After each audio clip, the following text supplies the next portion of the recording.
हल्क़े assembly चंद्रनगुट्टे के इलाक़े बाबा नगर में कुल हिंद मजलिस इत्तेहादुल मुस्लिमीन की जानिब से दावत इफ्तार का एहतमाम किया गया, जिसमें क़ायद मुक़र्रना मजलिस पार्टी अकबरुद्दीन अवैसी ने इफ्तार में शिरकत की। इस मौके पर क़ायद मजलिस अकबरुद्दीन अवैसी, कॉरपोरेटर सरगर्म मजलिस के कारकुनों के अलावा सौों की तादाद में लोग मौजूद थे। चलो चलो चलो अंदर अंदर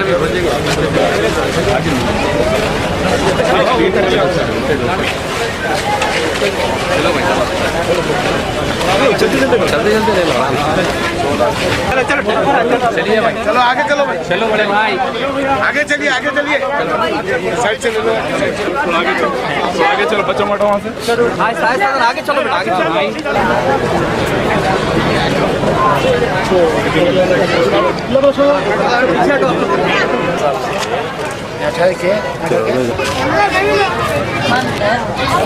चलिए बना